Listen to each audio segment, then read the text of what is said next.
What is it you think you know about South Africa? Are you one of those that has been programmed by the media to believe that all white South Africans are evil, racists, that oppressed and enslaved the native population through the wicked apartheid laws? Do you believe that the people of South Africa now live in a wonderful rainbow nation full of tolerance and equality? Do you believe that white people should not inhabit South Africa as it is a black country and thus only for blacks? When informed of the ongoing genocide against white South Africans, is your automatic thought, they deserve it? It is payback for stealing the land from the native blacks and oppressing them for centuries? If you truthfully answered yes to any of these questions, then we urge you to rethink all your preconceptions, open your mind and heart, and look, listen, and learn. Between heaven and hell, this is the true story of whites in South Africa.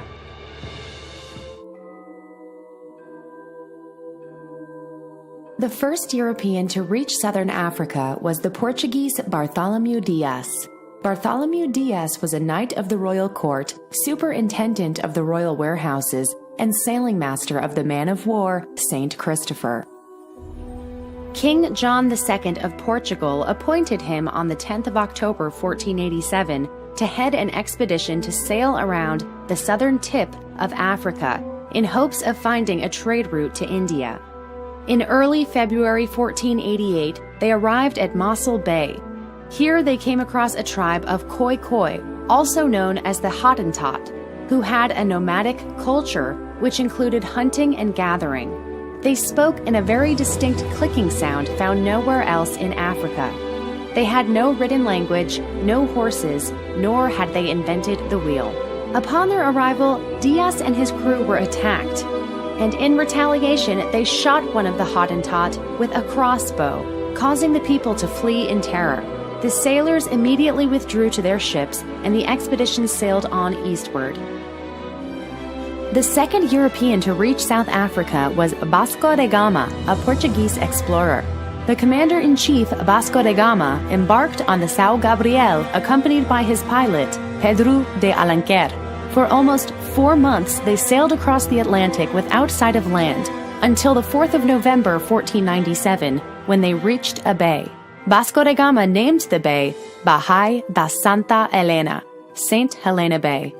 Close to or near the mouth of the Berg River, the explorers set in to make repairs, look for water, and check their position.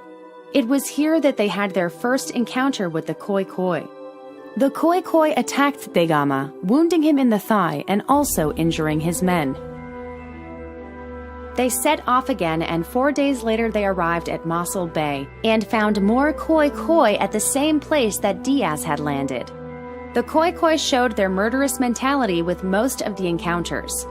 By 1510, the Portuguese had control of all the former Arab sultanates on the East African coast. In 1647, the Dutch ship New Haarlem ran ashore in Table Bay.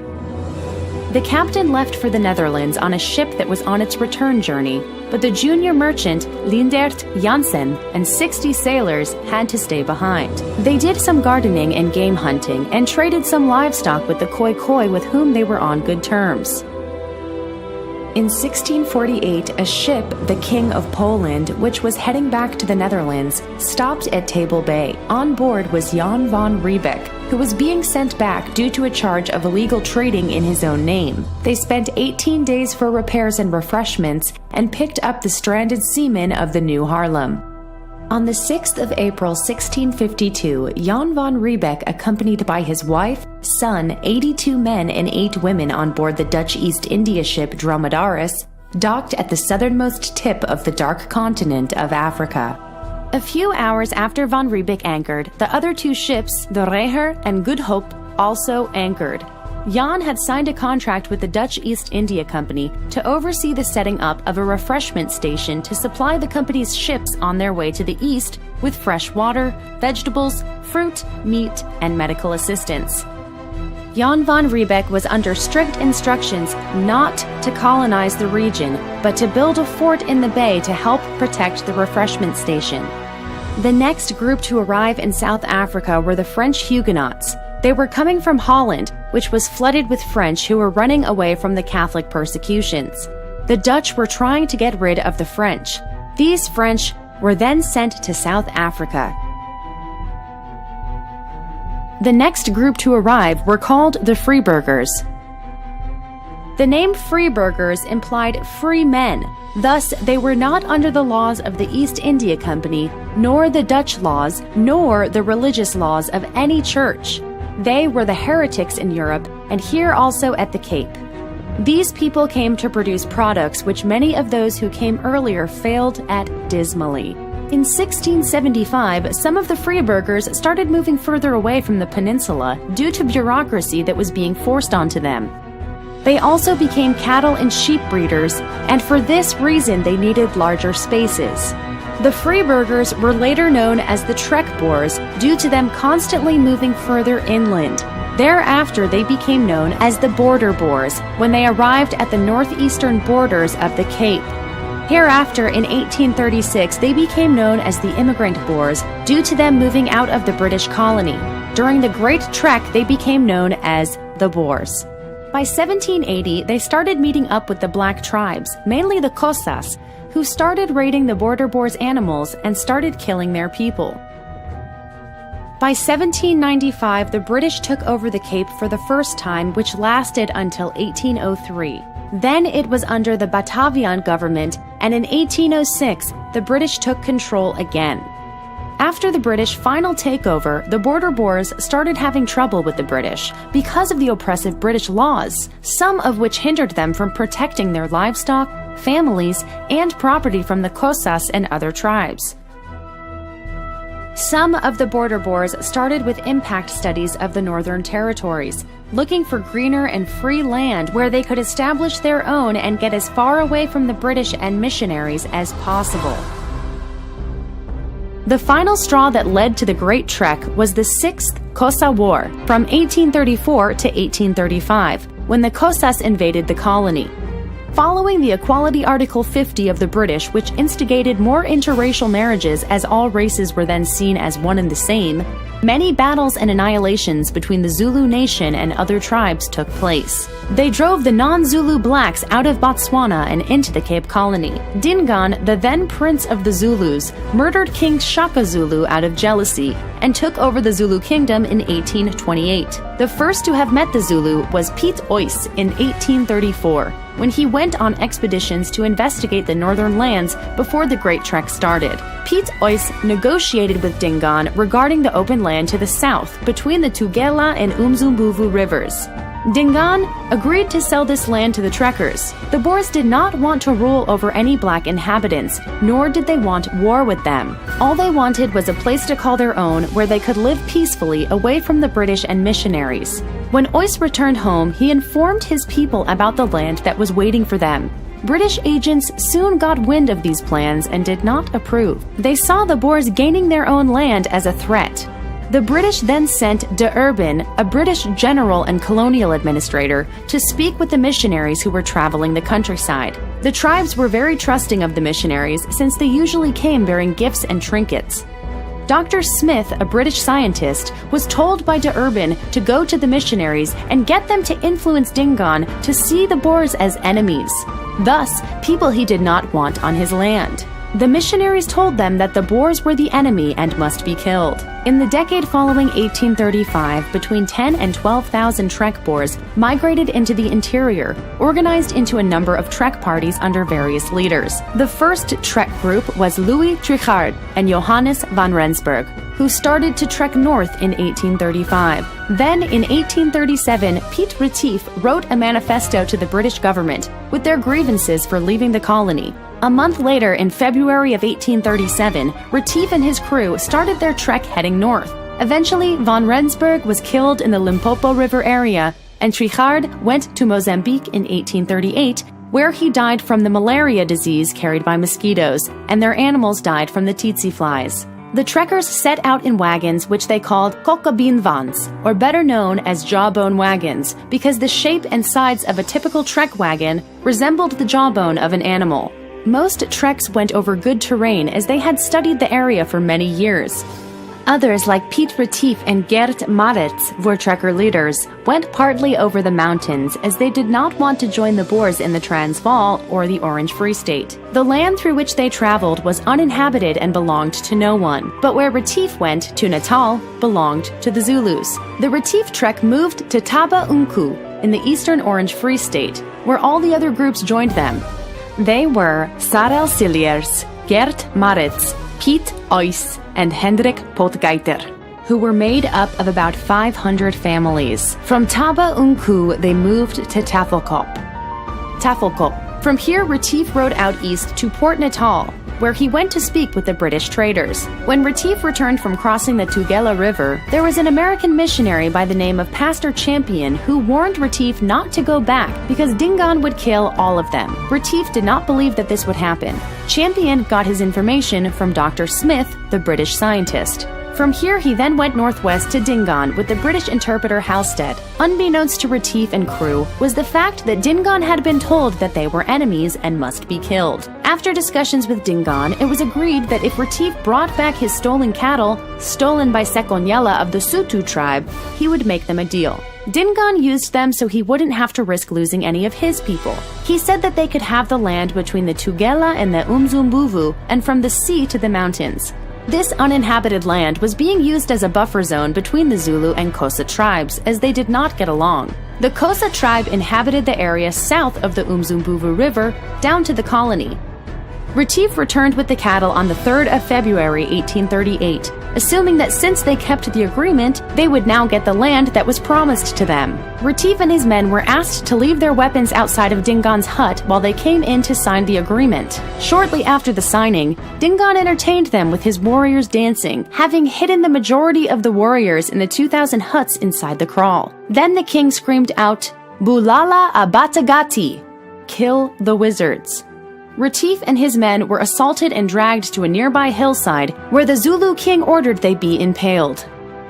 The hill was known as Klomo Amabutu, Skeleton Hill. After the murder of Retief, Dingaan sent 2 regiments of his warriors to the upper Tugela River, where the Boer women, children, older men, and servants of Retief, Maritz, Potgieter, Cilliers, and Oys were waiting in an encampment. He commanded his warriors to wipe out all of them, every single man, woman, and child. In the early hours of February 17, 1838, the Boer people were attacked and 40 men, 56 women, 184 children, and 250 servants, mostly colored people, were killed. Meanwhile, in the main camp on the 12th of December, bad news arrived that 3 British ships had come into Port Natal and landed with soldiers to disarm the Boers. By this time, the Boers had planned their attack against the Zulus in retaliation for what Dingaan had ordered his warriors to do. Early in the morning, on the 16th of December 1838, the battle commenced. They lined the wagons up in a D shape, the half-moon section towards the rivers. The flat section of the D shape was pointing towards the open vled, where the Zulus were thus forced to stream in. A horde of between 10 to 15,000 Zulu warriors swept down on the wagons, being repulsed time and time again. The battle lasted for about 3 to 4 hours. Then the Zulus fled the field, leaving behind around 3,500 dead Zulus and only 3 lightly wounded Boers. This battle is known as the Battle of Blood River. Then came the death knell for those Boer republics. Diamonds were discovered in the Free State. The British annexed this territory, and it led to a period of discussions and arbitration, which was overtaken by the British, and they eventually paid the Orange Free State £90,000 for the part of their country on which the diamonds were found. The First Anglo-Boer War of 1881 was instigated by Lord Carnarvon's agenda. He held a conference in London which was attended by Shepstone, who was the native commissioner in Natal at the time. Carnarvon laid out his plans to them on how to annex the Transvaal. Before Shepstone went to England for this meeting, the Zulus as well as the Pedis were armed by the British. They held meetings and later decided to come together on the 8th of December 1880 for a people's meeting to solve this problem, and raised the Virklir, or four-color flag. On the 28th of January 1881, the Battle of Laing's Nek took place, and the Boers defeated the British. On the 8th of February, the Battle of Skuynswoogte took place. Again, the British were defeated. Then, on the 27th of February, the final, most devastating battle took place at Mayuba. Unfortunately here, Piet Joubert delayed the signing of the peace treaty, which gave the British time to rearrange their tactics and conditions. When Joubert asked for Kruger to come down for the peace treaty signing, he could have had them sign unconditionally, but withheld it until Kruger arrived after weeks. The outcome was that the British still had control of the Boers' foreign policy outside the Western Front. The British urge to control the world, its finances and mineral resources, plus the hate for the Boers due to the humiliating defeat of the British by the Boers at Mayuba, was a threat to British power, not just local in southern Africa, but also worldwide. The Jameson Raid was planned by powerful men like Cecil Rhodes and Barney Bernardo, the Jew. They planned the overthrow and takeover of the Boer republics. This world control was known as Pax Britannica. These men were used to orchestrate a takeover of the Boer government in the Transvaal. After a telegram sent by German Kaiser to President Kruger was leaked to the British, it was evident that the Germans were on the side of the Boers. It infuriated the British, who stepped up their plans to further the war. And after secret talks between the British and Germans, the Transvaal eventually purchased a lot of weapons from Germany, as Kruger saw the future quite clearly. This failed raid infuriated the British government, led by Chamberlain, who then sent Sir Alfred Milner out to the Cape to further their plans of takeover. They used the control over the feelings of the population in the Cape to further the cause to eventually start the Second Boer War. They then started with a buildup of troops on the borders of the Transvaal from Natal, Rhodesia, and Botswana. The Orange Free State was at the time still a buffer zone between the Cape and the Transvaal. After all negotiations failed, the Transvaal government sent an ultimatum to England on the 9th of October 1899 to withdraw all its troops from the borders, which the British refused. The Boers struck first on the 12th of October 1899 by attacking the Cape and Natal. The British thought that the war would be over before Christmas of 1899. After this initial defeat of the British by the Boers, General Redvers Buller was sent out with some 50,000 troops. After Buller's losses, the British sent out Field Marshal Lord Roberts in January 1900 and 180,000 more troops. There was already 240,000 troops in southern Africa. The Boer total population was about 180,000 men, women, and children, including the Transvaal and the Orange Free State. Troops then started pouring in from all Commonwealth countries and eventually amounted to 504,000 troops.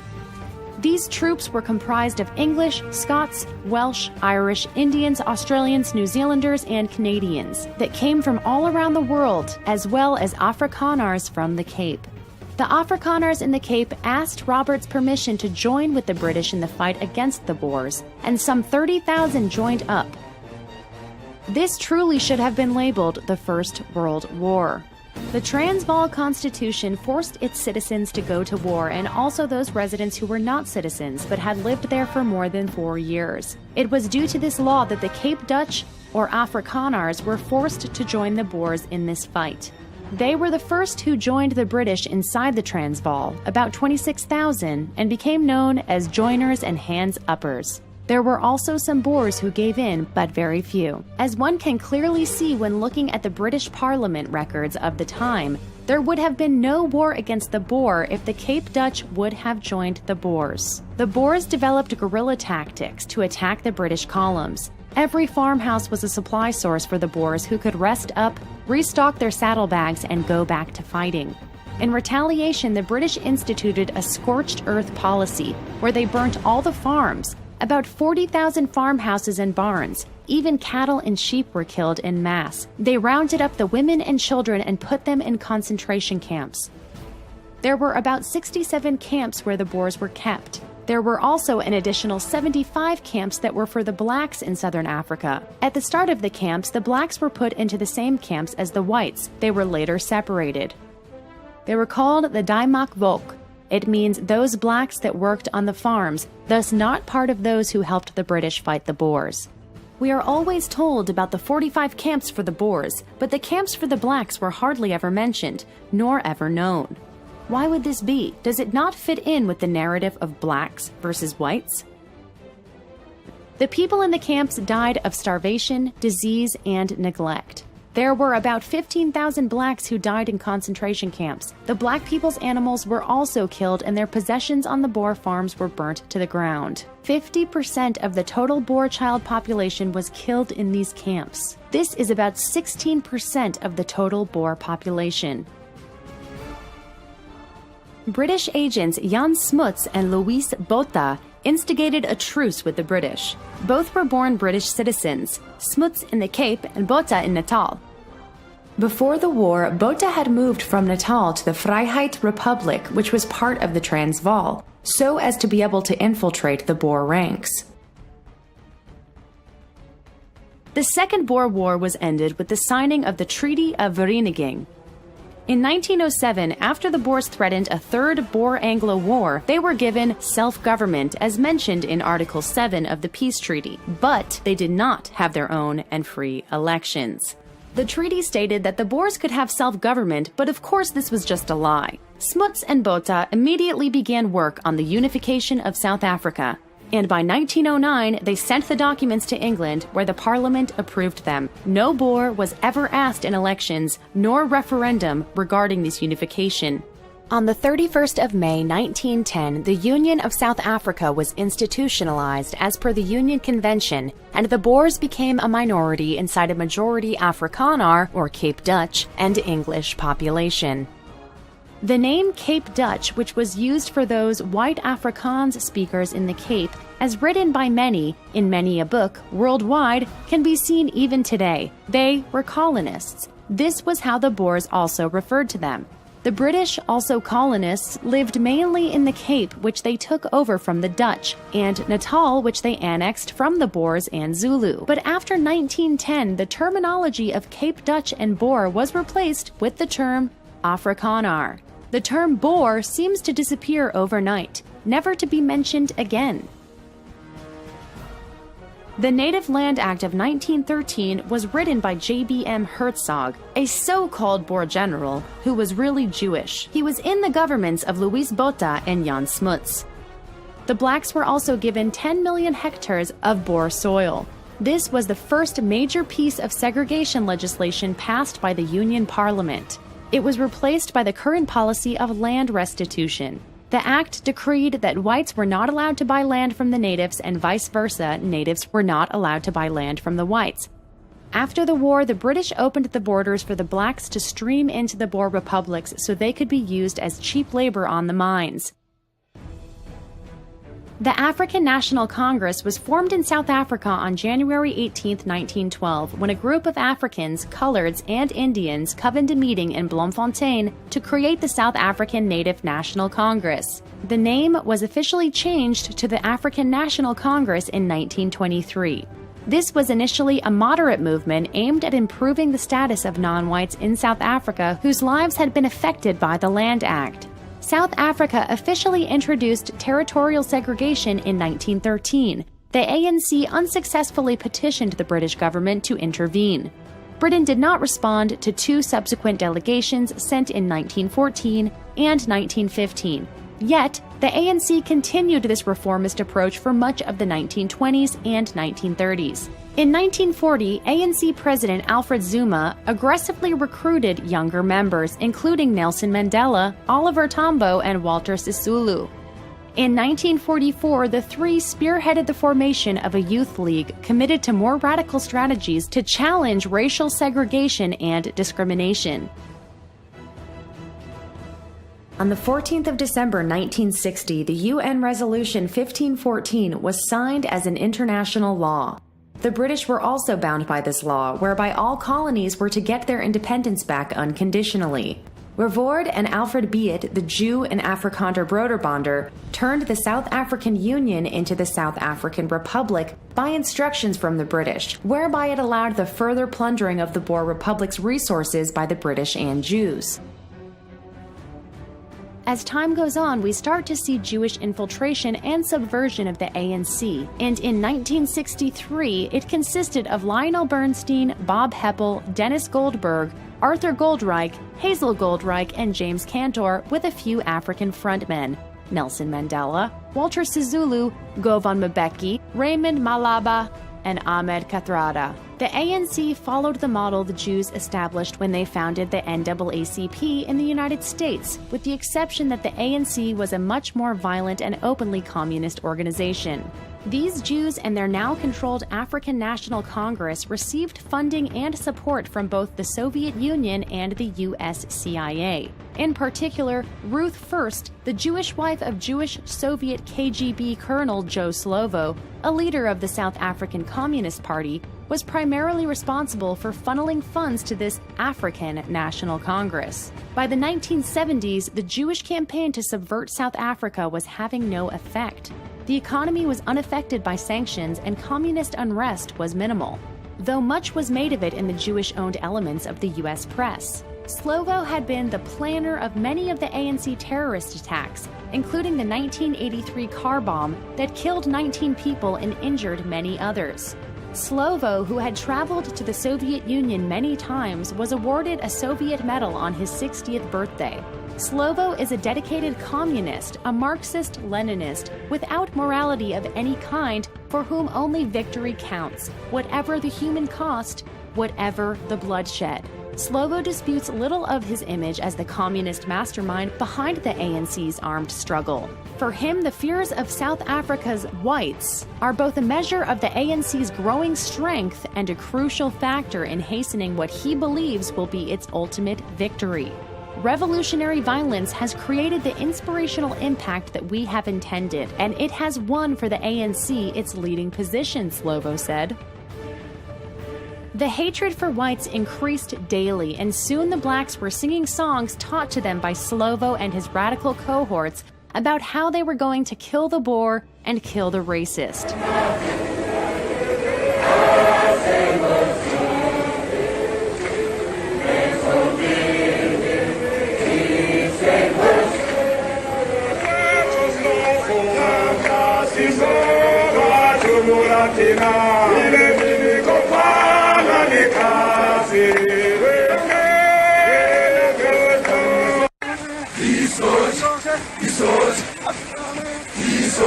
Hey! Hey! Watch out! Hey! Kill the bullets! The racists! Kill the bullets! The racists! I will do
control, esizweni thina bantu bomkhonto sizimisele ukuwabulala wona lamabhunu thina bantu bomkhonto sizimisele ukuwabulala wona lamabhunu Mandla. Mr. Mandela, can you tell us how you feel visiting this spot at this time? It is a very emotional moment for us. That those who are fighting for democracy, for peace, for love among South Africans should be mowed down.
The world once more turned its back on whites in South Africa and told them that if they didn't like it there, they should leave. But where were they to go since the whole world despised them?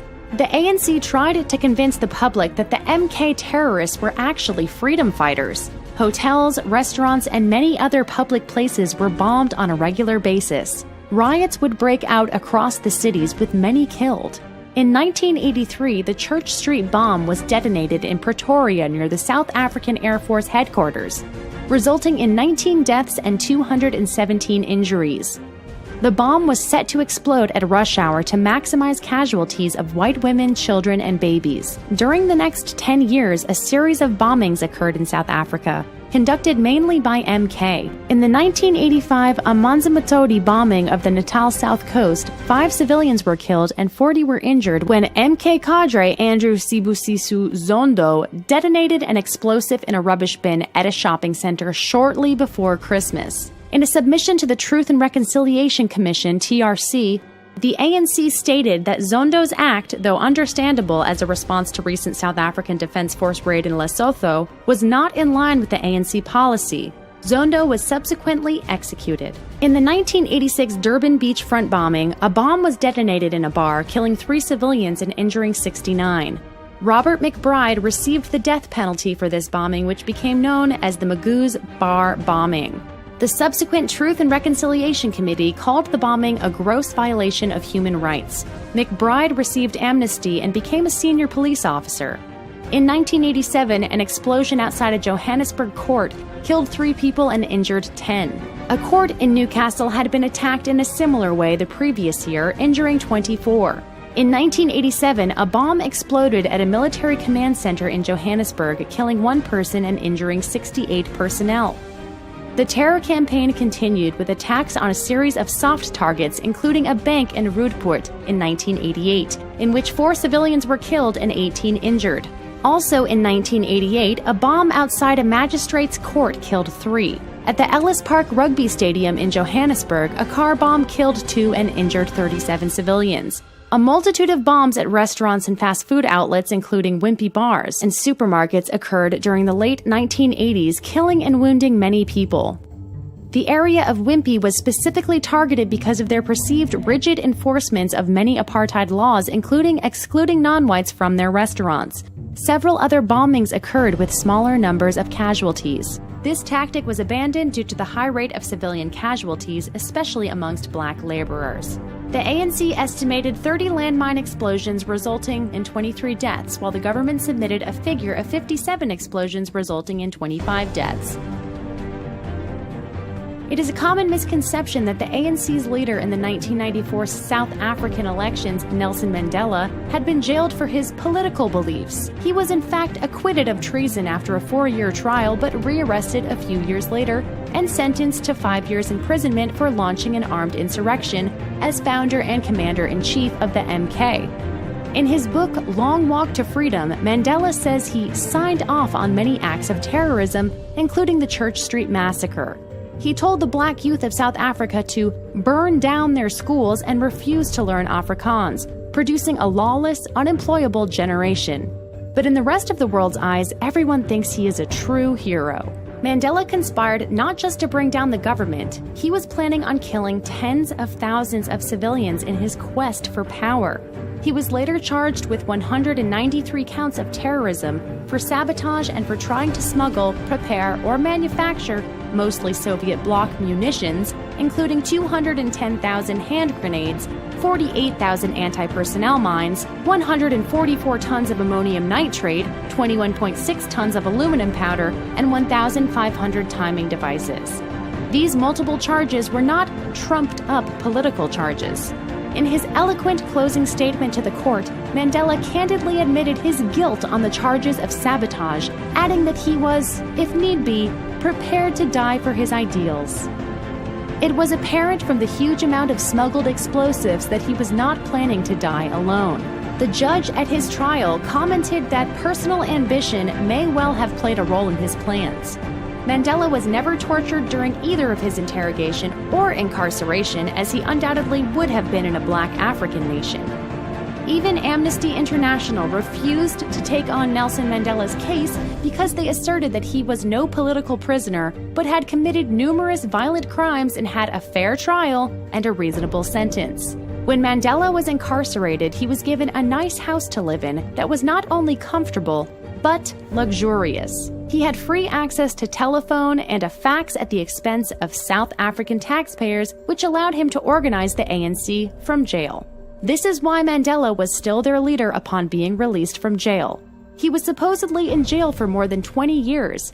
Not only did he encourage terrorism against whites, but he and his wife Winnie Mandela implemented a torturous practice called necklacing. For any black dissidents, they would have a mob of ANC blacks beat the dissident, put a gas-filled tire around their neck, and light it on fire, all the while making it impossible for the victim to escape. President P.W. Botha told Mandela back in 1985 that he could be a free man as long as he did one thing: publicly renounce violence. Mandela refused. The bottom line is that Nelson Mandela never publicly renounced violence, and we should never forget that. Towards the end of Mandela's time in prison, he began talks with the government. When President Botha suffered a stroke and was forced to resign, F.W. de Pleur took the reins. Mandela and de Pleur made parliamentary moves to pave the way for the ANC to get together and negotiate. When Parliament opened that following February, de Pleur announced that all political parties were to be unbanned and all prisoners released. On February the 11th, 1990, Mandela was freed. Upon Mandela's release from prison, he and Winnie divorced, and he had to pay millions of dollars in settlements. The obvious question is, where did this money come from if he had been sitting in jail for decades? Mandela then moved into an even more luxurious house in Johannesburg, but kept a small shack in Soweto for when he needed to do interviews and appearances. This way he could create the illusion that he was poor when he was anything but that. In 1989, a year before Mandela was freed, Frederick de Klerk, a Freemason with ties to B'nai B'rith, the Jewish Masonic fraternity which controls the ADL, was elected president of South Africa. President Frederick de Klerk was a Jewish-backed candidate with ties to the international Zionist establishment. De Klerk worked for and eventually achieved the Jewish goal of black rule in South Africa. Supposedly competing with the ANC for a say in the future of South Africa were de Klerk's National Party, as well as the rival Inkatha Freedom Party, headed by Zulu Body, led by Chief Buthelezi, as well as conservative white groups who did not want apartheid to end. There was lots of rhetoric from de Klerk and the ANC about finding a way for all South Africans to be equal and live in peace and harmony. The white South Africans were told that they were voting for equality, which is something they deemed important, as they did not wish to rule over the blacks, but simply wanted to preserve their culture and way of life. With a huge increase in terrorist bombings and severe pressure from the rest of the world closing in on them, the populace grew tired of the apartheid state and longed for an end to this, as they considered that the world might open their arms to them again. They did not know that they were voting for their own genocide. If they had known this, they most certainly would not have voted for their inevitable fate of mass killings and rapes. And so convinced they had no other option, the whites of South Africa essentially handed over control of their country to the ANC in 1994. South Africa had moved from the system of apartheid to one of majority rule. Following the election of April 27, 1994, Nelson Mandela was sworn in as South Africa's president. Its cabinet made up of 12 ANC representatives, 6 from the National Party and 3 from the Inkatha Freedom Party. Thabo Mbeki and F.W. de Klerk were made deputy presidents. The world rejoiced at the end of apartheid. We were told that South Africans were going to be living hand in hand in a wonderful rainbow nation. But while blacks appeared to rule, it was Jews in key positions. When Nelson Mandela's ANC took over South Africa, Slovo was named Minister of Housing, Helena Dolny, the Jewish ex-wife of Slovo, ran the land bank, Ronnie Kasrils, a Jew, was the Minister of Water Affairs and Forestry, Louis Tager, a Jew, was chairman of the railway system, Spoornet, Michael Katz, a Jew, was the chief consultant on taxation. Mayor Khan, a Jew, was the managing director of the police service. 3 Jews, Richard Goldstone, Arthur Chaskelson, and Albert Sachs, sat on the South African Supreme Court.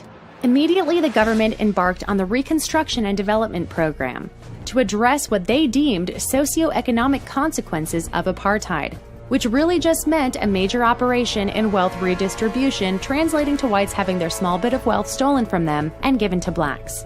This program was really just an affirmative action policy for the majority of the population, black Africans.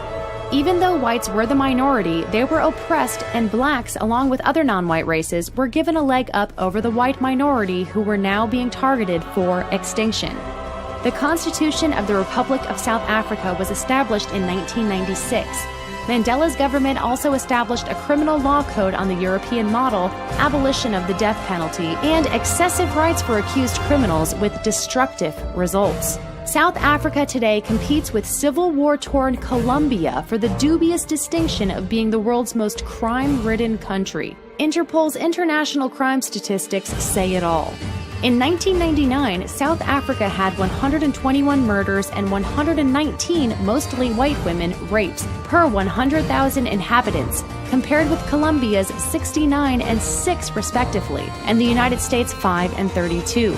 The trends are no more encouraging considering that in 1994, the world's average murder rate was 5.5 per 100,000 compared to South Africa's 45. In such circumstances, and with a slow justice system which only produces a 10% conviction rate, South Africa has seen the rise of vigilante groups filling the void left by an incompetent and violent police, who between the 3 years of 1997 and 2000 killed 1,550 people, compared with 2,700 killed by the apartheid regime in 30 years. This is what the saintly Nelson Mandela helped to usher in. After one term as president, he stepped down in 1999, though he still served as an icon around the world for tolerance and diversity, since all of his crimes before and after coming to power were swept under the rug in the mass media. Mandela was followed by other radicals who oversaw the destruction of a once beautiful and safe South Africa, such as Thabo Mbeki from 1999 to 2008. Kgalema Motlanthe for less than a year, and Jacob Zuma ever since. It was Zuma who announced the death of Nelson Mandela in December 2013. World leaders from all over flew into South Africa to congregate and mourn with Zuma. While the media cried about the loss of such a hero for civil rights, since then Mandela has essentially been deified by those who never say anything of his terrorist past or the genocidal policies he implemented. Of course, not making it to the TV screens of the world were the songs of "Kill the Boer, Kill the Racist" that continue to be sung by Zuma and his followers. Zuma is known for being an extremely corrupt leader. He was charged with rape in 2005 but was acquitted. He fought a long legal battle over allegations of racketeering and corruption, which resulted in his financial advisor Shabir Shaik's conviction for corruption and fraud. On April 6, 2009, the National Prosecuting Authority dropped the charges, citing political interference, although the decision has been challenged by opposition parties, and as of 2016, the matter is still before the courts. After extensive state-funded upgrades to his rural homestead at Nkandla, the public protector found that Zuma had benefited improperly from the expenditure, and the Constitutional Court unanimously held in 2016's Economic Freedom Fighters versus Speaker of the National Assembly that Zuma had failed to uphold the country's constitution, resulting in calls for his resignation and a failed impeachment attempt in the National Assembly. This is par for the course of South African governance in the post-apartheid era. Corruption is rampant at all levels, from the politicians to the police. The police are comprised of mostly black Africans who are hostile towards whites and treat the whites unfavorably. They do not care about solving crimes committed against white people or in stopping black-on-black violence either, and are simply opportunists looking to gain riches easily. Just as any concerned citizen under attack would do, the whites will call the police when they are being broken into or stolen from, but the police are just as corrupt as the thieves. They will cover for the criminals and look the other way while whites are being targeted. Now the country has regressed to third world status in a matter of years. The situation only continues to get worse for all residing in South Africa. South Africa went from being a beautiful first world country with top-of-the-line hospitals and a very high standard of living for not only whites, but blacks as well, to a third world hellhole. Before the end of apartheid, work was plentiful for both blacks and whites. Their streets were safe. Now everything is falling apart. Due to enforced affirmative action laws where non-whites are given preferential treatment, despite their capabilities to perform the job, South Africa has experienced a rapid decline in all of its industries, military, and infrastructure, with rolling blackouts where the power will be shut off for hours at a time. This happens almost daily. This is now commonplace in black-run South Africa, posing yet another security risk to South Africans. If white South Africans have a bit of money, they can barricade themselves behind electric fences and barbed wire to protect themselves from home invasions. But during a rolling blackout, which happens very frequently, these fences are rendered useless, as are the security systems. Some of the most horrific and unimaginable horrors take place when they are vulnerable like this, especially since gun laws make it virtually impossible to obtain a firearm. Without these security measures, the whites are sitting ducks. Whites are being murdered in the most sadistic and sickening ways imaginable. They are not just killed, but are tortured for days. For example, a group of blacks will wait for the children to come home from school and will tie the children up. Once the mother arrives at home, they will tie her up as well. They will wait for the father to come home and then tie him up also. They will then begin to torture and rape the mother and children in front of the father while he is tied up, unable to help. They will pour hot oil on the children, rape them with broken bottles, disembowel them, and light them on fire. They will often leave the father alive, so he has to live with these horrific images replaying through his mind for the rest of his life. Around 3 o'clock in the morning, suddenly there was, "Mama, I need your help," at our bedside. Bev sleeps in her clothes because she expects to be woken up at any time.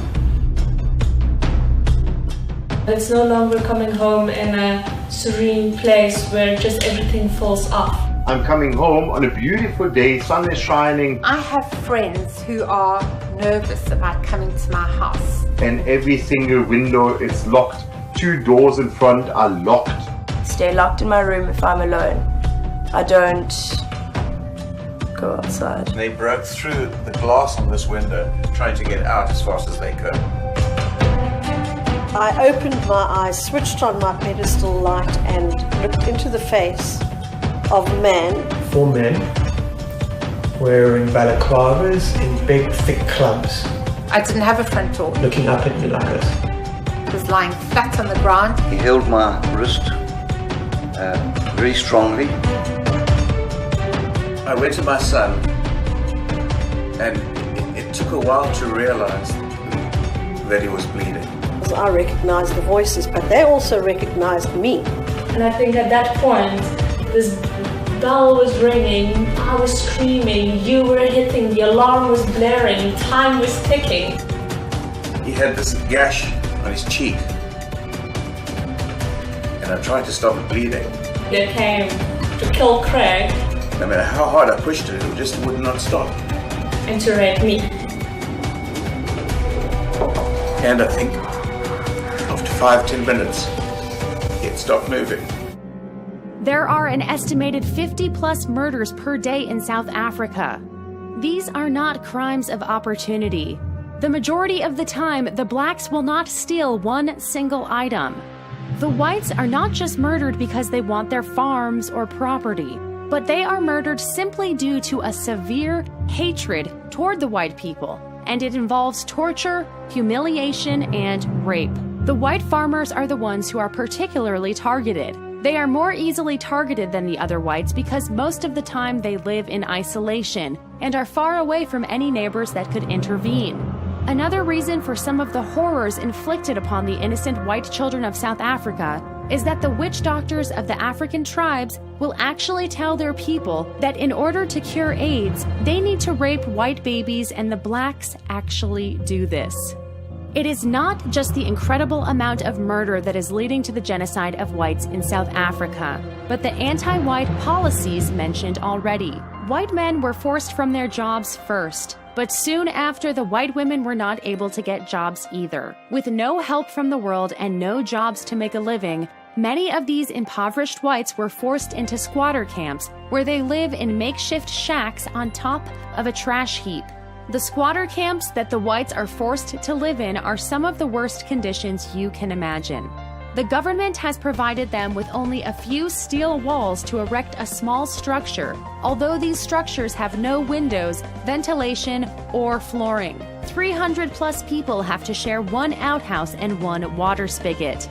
They are unable to grow any food for themselves due to the drought and lack of clean water. They are given no help from their government or from the UN and other humanitarian groups. Babies are born on top of a trash heap with hardly any food to eat. What is your name? John. John, how old are you? 11 years old. 11 years old. I hear that you had a break-in in your home. Yes, they stole my bike and my dad's generators and his stool. They stole your bike, generator, and your stool. So now you don't have a bicycle anymore? Yes. How did you feel when they broke in? I was very sad. They stealing my bike and I was very sad. You were very sad. Oh, I'm so sorry that happened to you. Were you scared? Yes. Oh no. Well, I thank you for talking to me, and we'll try and make a plan and see if we can't find you a new bicycle. Okay. All right. Thank you, sweetheart. Hi, what is your name? Enrico. Enrico. How old are you? 15, about 16 this year. This year, okay. Enrico, how do you feel about what's going on in South Africa as a young person growing up here? Well, to be honest, I'm actually scared of what my future's gonna be like. Is it? Why do you say that? There's too much black people and not enough white people in this country. And why does it affect you so much? Is it because of the violence and the farm murders and the home invasions? Yes. How do you feel about the farmers that are being butchered like this? It makes me angry. Mm-hmm. And I don't want it to happen to everyone except that they must stop killing us, they must stop helping us and not want to kill us. Mm-hmm. And how do you feel about the education in South Africa? There must also be enough education for the blacks as there are for the whites. Mm-hmm. You want the same equal opportunities, is that what you're trying to say? Yes. Okay. How is your home life? Does your dad work? No, he lost his job. Yeah, February. In February, oh, that's awful. So I presume you guys suffer and struggle with food every day. Yes. How do you feel when you see your parents struggle to support you guys? It makes me sad. What do you want to be when you grow up? A motor mechanic. A motor mechanic, wow. Do you think that you'll find a job in South Africa after studies? No. Why do you say that? Because the black people are taking over all the jobs in South Africa. So you see no future for yourself here? And if given the opportunity, would you, after your studies maybe, would you want to go and live and work in another country? No. No. I'd rather work here, but if I must, I will go work here. Yes. Okay. Thank you so much for talking to me, and I wish your family all the best of luck. The squatter camps are often flooded during the rainy season, which renders their small structures useless. When people are told about the conditions that these whites are forced to live in, they tell them that they either deserve it or that they should just leave if they don't like it. These people don't even have enough money to buy a loaf of bread, let alone a plane ticket to a new country, or enough money to start a new life for themselves. There are an estimated 80 white squatter camps in the Pretoria area alone. We are fighting for our language, we are fighting for jobs. So my feeling is that we are only fighting all the time to survive. Across South Africa as a whole, there are an estimated 400,000 whites living in these conditions. Census figures suggest an estimated 8,000 white households live in shacks. Since the world has fallen silent on this ongoing genocide, the white South Africans have nowhere to go and are forced to rot away without food, water, safety, or shelter. Genocide Watch has declared genocide in South Africa, and the whites are currently in stage 6. There are only 8 stages. Black students are burning down their universities and attacking white students for colonizing their education. White students are attacked and harassed just for attending university.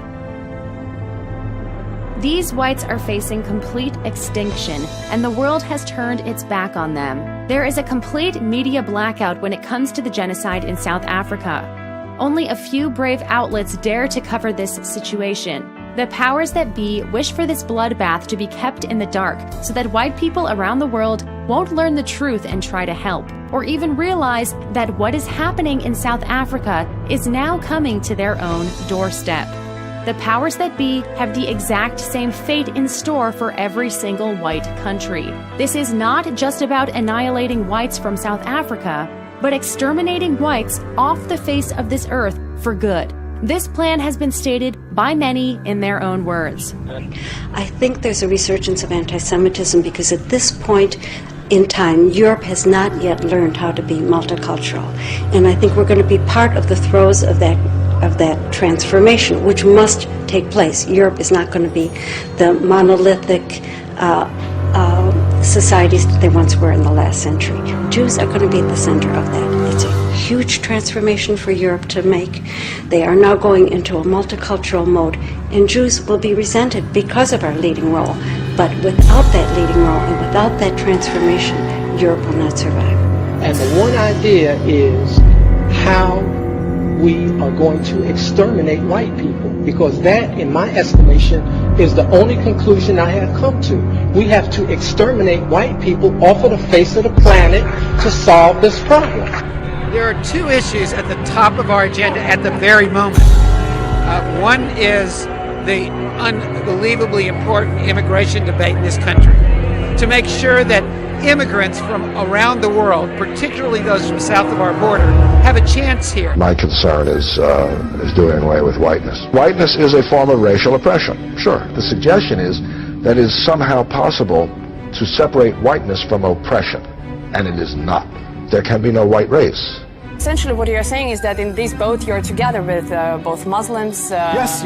and people of other and we see ourselves together, fighting together with our Muslim brothers who want a free Europe, who want a peaceful Europe, who want to integrate like our forefathers integrated in Western Europe 120 years ago, and they are our natural allies. Quel est l'objectif? Ça va faire parler, mais l'objectif, c'est relever le défi du métissage. Défi du métissage que nous adresse le XXIe siècle. Ce n'est pas un choix, c'est une obligation, c'est un impératif. On ne peut pas faire autrement. AJC has always worked on the premise that as a minority, our security, our strength, our well-being in America is interdependent with those of other minorities. This is a Jewish issue. It is very much a Jewish issue. The honourable gentleman says that he's going to take in 20,000 refugees over 5 years. The Germans took in 10,000 on one day. What kind of comparison is that? I recognise the financial problems, I recognise the assimilation problems, but if we don't do it now, we will live to regret it for the rest of our lives. The message from my constituents in a huge postbag and in every event I attended in my constituency the weekend is, let them in. There's a second thing in that black box, an unrelenting stream of immigration, non-stop. Fewer than 50% of the people in America, from then and on, will be white European stock. That's not a bad thing. That's a source of our strength. Instead of taking in the very people who need refugee status the most, Europe has taken in millions of Arab and Black African men of fighting age. These are not refugees. They are an invading army that is being used by world Jewry as a communist proxy army to do the dirty work for them, so that they can place blame solely on the Arabs and Black Africans as they remain hidden behind the scenes, pulling the strings. They are inciting an invasion and anti-white violence in America, as well as at the same time employing affirmative action policies to discriminate against whites, who now make up a minority of the births. Whereas whites once had a high standard of living in our lands and were able to flourish in a safe environment, we have since been thrown under the bus by our own governments, who we thought were there to safeguard our interests. The time is now. We have got to raise awareness about the ongoing white genocide in South Africa, as well as the earth-wide white genocide taking place in every corner of the world. Share this video with everyone you know. Take to the streets and let the world know about this hidden genocide. Go to whiteresistance.org for free activist material. Demand action from your politicians. Let the world know about this best-kept secret. Together, we can stop the biggest genocide ever attempted in history. Separate, we are weak, but united, we can accomplish anything.